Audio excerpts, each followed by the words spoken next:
Futur ini artinya loyo dan tidak semangat. Itu futur namanya. Dan futur ini memang adalah hal yang menimpa amalan. Karena itu diriwayatkan oleh Imam Ahmad dari Abdullah bin Amr bin Auf, dan diriwayatkan lain dari seorang sahabat. Rasulullah sallallahu alaihi wasallam bersabda, "Inna likulli amalin syirrah wa likulli syirratin fatrah. Faman kanat fatratuhu ila sunnati faqad ihtada, wa man kana ila ghairi dzalika faqad halak." Sesungguhnya setiap amalan itu ada syirrah, semangat melakukannya. Dan di belakang setiap semangat ada futur.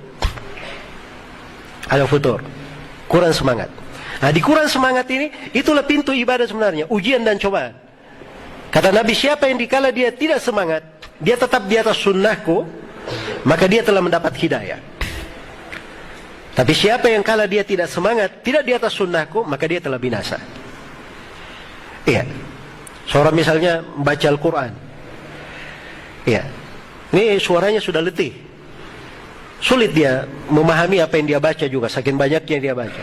Akhirnya dia ambil misalnya hadits Nabi, dia baca hadits karena tidak bersuara ya, atau dia baca dari sejarah Nabi, sejarah para ulama. Dia pindah kepada kegiatan yang baik juga.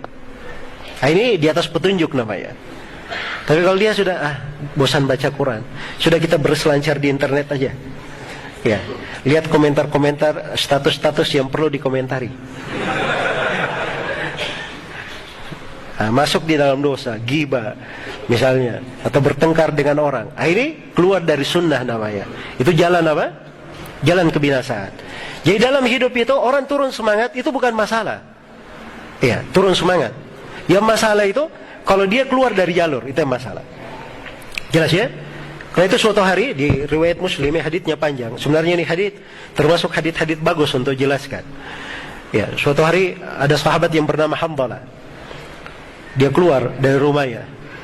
Ya, dia bertemu dengan Abu Bakar. Dia berkata, Hanzalah telah menjadi munafik. Nafaqa Hanzalah. Ya, Abu Bakar berkata, ada apa? Kenapa kamu katakan diri kamu munafik?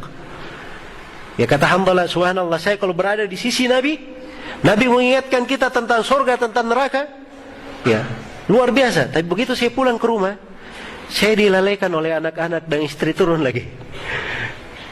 Apa kata Abu Bakar? Iya ya, saya juga begitu. Ya, subhanallah. Ini dari ketinggian derajat Abu Bakar. Dia tidak pernah merekomendasi dirinya. Ya, bahkan dia juga seperti sikapnya seperti itu. Maka mereka pun datang kepada Nabi bertanya. Langsung Hanzalah berkata, ya Rasulullah, nafaqa Hanzalah. Ya Rasulullah, Hanzalah telah menjadi munafik. Kata Nabi, ada apa?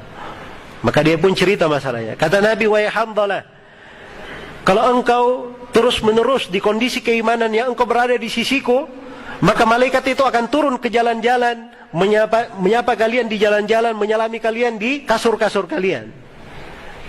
Tapi kehidupan itu tidak seperti itu. Walakin sa'atan yang Hanzalah. Kata Nabi, tapi sesaat dan sesaat wahai Hanzalah. Jadi di masa-masa yang seperti itu, ketika terjadi, ya, itu bukan suatu hal yang merendahkan derajat sebenarnya. Cuman bagaimana dia jaga dirinya saja, tidak keluar dari apa? Tidak keluar dari jalan. Misalnya dia punya rawatib itu dijaga ya. Dia komitmen bagaimana dia pelihara, tidak dia tinggalkan. Nah, kalau misalnya dia agak malas melakukannya, dia tidak bisa berdiri, dia duduk saja. Kan sholat sunnah boleh duduk. Sholat sunnah itu beda dengan sholat wajib ya. Kalau sholat wajib tidak mampu berdiri baru duduk. Tapi kalau sholat sunnah dia mampu tapi ingin duduk boleh saja. Jelas ya? Nah, ini keringanan. Dia biasanya misalnya sholatnya agak panjang, dia perpendek, singkat. Yang penting dia lakukan apa? Dia lakukan kewajibannya. Apa namanya? Dia lakukan rawatibnya. Dia jaga, dia pelihara. Nah, begitu caranya supaya mengontrol ya semangat itu, dan lama-kelamaan pasti akan menjadi semangat. Jadi paling indahnya kalau seorang ketika kurang semangatnya, dia cari kegiatan lain yang tetap bermanfaat mengingatkannya kepada Allah Subhanahu wa Ta'ala.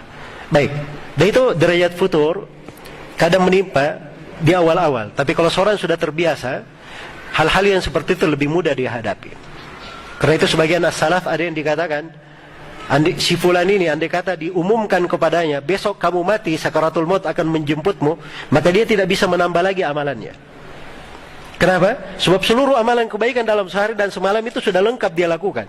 Jadi kalau dia dikatakan sakaratul maut akan datang, suruh nambah amalan lagi, persiapan untuk kematian, dia tidak bisa lagi. Amalannya memang sudah penuh. Ya, ada sebagian orang seperti itu di masa dahulu. Jelas ya? Karena memang mereka membiasakan diri di atas ketaatan. Dan ingat, agama ini Allah, siapa yang masuk di dalamnya siapa yang masuk di dalamnya selangkah, maka Allah akan memudahkan untuknya 2 langkah. Iya. Siapa yang mempelajarinya, maka dia akan diberikan berbagai kemudahan. Berbagai kemudahan. Cuma syaratnya itu tadi, dia masuk di dalamnya. Karena itu kata Nabi, "Wa may yatasabbar yusabbirhu Allah." Barang siapa yang berusaha bersabar, maka Allah akan jadikan dia sebagai penyabar. Baik, 2 pertanyaan terakhir.